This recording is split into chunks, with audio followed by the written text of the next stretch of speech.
আপনাকে যদি আমরা বলি আজ থেকে ঠিক 20 বছর আগে যদি আপনি 50,000 টাকা দিয়ে ফিক্সড ডিপোজিট বা এফডি করে রাখতেন, তাহলে আজ সেটি বেড়ে হতো প্রায় 1,90,000 টাকা এর মতো, তাও গড়ে 7% ইন্টারেস্ট রেট হিসাবে।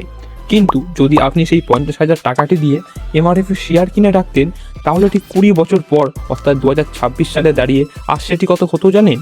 টাকাটি বেড়ে হতো প্রায় 91 লক্ষ টাকা এরও বেশি। হ্যাঁ, এটিই শেয়ার বাজার। এভাবেই শেয়ার মার্কেট আপনার জানা যে সমস্ত বিনিয়োগের অপশানগুলি রয়েছে তার থেকে বহু বেশি পরিমাণে অর্থ উপার্জনের সুযোগ করে দেয়, কিন্তু সেটি সঠিকভাবে শেখার পর। আর আপনারা যারা একদমই নতুন এবং শেয়ার মার্কেটের সাথে যুক্ত হতে চান, তাদেরই জন্য আজকের এই ভিডিও। তবে শুধুমাত্র থিওরি জিনিসগুলো শিখলেই হবে না। শেয়ার মার্কেটকে সম্পূর্ণভাবে বোঝার জন্য আপনাকে ব্যাক হ্যান্ডে চলা সমস্ত কনসেপ্টগুলি সম্পর্কে জানতে হবে।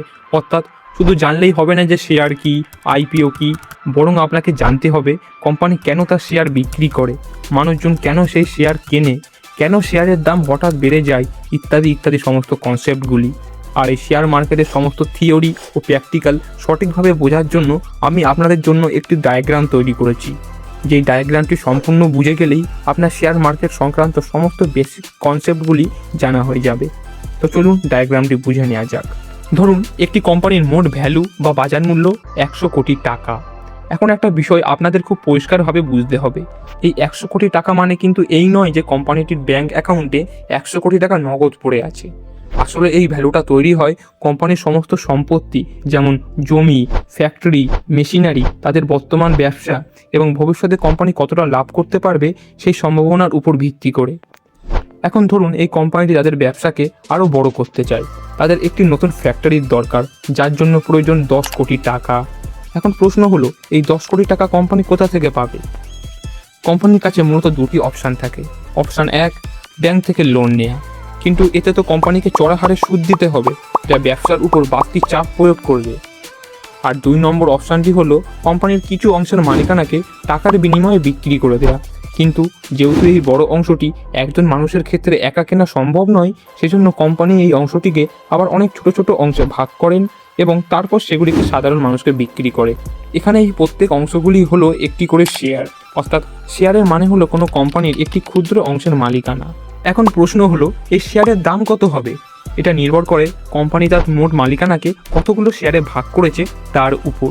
যদি কোম্পানি তার 100 কোটি টাকার ভ্যালুকে 4 ভাগে ভাগ করে, তাহলে প্রত্যেক ভাগের বা প্রত্যেক শেয়ারের দাম হবে 25 কোটি টাকা করে। কিন্তু যদি কোম্পানি তার 100 কোটি টাকার ভ্যালুকে 100 কোটি শেয়ারে ভাগ করে, তাহলে প্রত্যেক শেয়ারের দাম হবে 1 টাকা করে। শেয়ার তৈরি হলো, শেয়ারের দাম নির্ণয় করাও হয়ে গেল, কিন্তু এই শেয়ারগুলি বিক্রি হবে কোথায়? এই শেয়ারগুলি কেনাবেচার জন্য রয়েছে বিভিন্ন স্টক এক্সচেঞ্জ। স্টক এক্সচেঞ্জ হলো এমন একটি প্ল্যাটফর্ম যেখানে বিভিন্ন কোম্পানির শেয়ার তাদের দামের সাথে সাজানো থাকে, যাতে মানুষ সেগুলো কিনতে ও বিক্রি করতে পারে, খানিকটা শপিং মলের মতোই। তবে আমরা সাধারণ মানুষ সরাসরি স্টক এক্সচেঞ্জে গিয়ে শেয়ার কেনাবেচা করতে পারি না, আমাদের প্রয়োজন হয় একজন ব্রোকার। ব্রোকার হলো এমন একটি মিডলম্যান যেটি সরাসরি মোবাইল অ্যাপের মাধ্যমে আপনাকে শেয়ার কিনতে ও বিক্রি করতে সাহায্য করে। এখন পুরো প্রসেসটা একবার সংক্ষেপে বুঝে নিই। কোম্পানির টাকার প্রয়োজন ছিল, কোম্পানি তার মালিকানাকে শেয়ারে ভাগ করে স্টক এক্সচেঞ্জে লিস্ট করলো, সাধারণ মানুষ ব্রোকারের মাধ্যমে সেই শেয়ারগুলো কিনলো। এই যে সাধারণ মানুষ প্রথমবারের মতো কোনো কোম্পানির শেয়ারগুলি কিনলো, এটিকেই বলা হয় ইনিশিয়াল পাবলিক অফারিং বা আইপিও।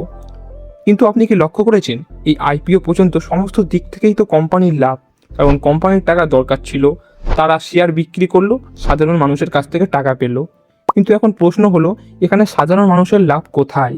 হ্যাঁ, আপনি ঠিকই ধরেছেন, আইপিও চলাকালীন সাধারণ মানুষের সরাসরি কোনো লাভ নিশ্চিত নয়, কিন্তু আইপিও শেষ হওয়ার পরই শুরু হয় শেয়ার মার্কেটের আসল খেলা, অর্থাৎ শেয়ার ট্রেডিং। কিন্তু এই শেয়ার ট্রেডিং আবার কি? ধরুন আইপিও চলাকালীন আপনি 100 টাকার একটি শেয়ার কিনেছিলেন, কিন্তু কিছুদিন পর সেই শেয়ারের দাম বেড়ে হলো 150 টাকা। এখন আপনি শেয়ারটিকে আরেকজন মানুষকে বিক্রি করলেন এবং এখানে আপনার লাভ হলো 50 টাকা।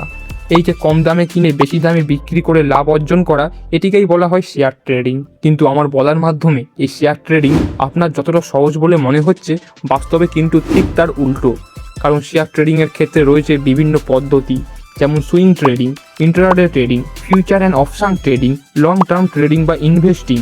এবং এই প্রত্যেক পদ্ধতির ক্ষেত্রে রয়েছে আলাদা আলাদা সমস্ত নিয়ম, আলাদা আলাদা সমস্ত ঝুঁকি।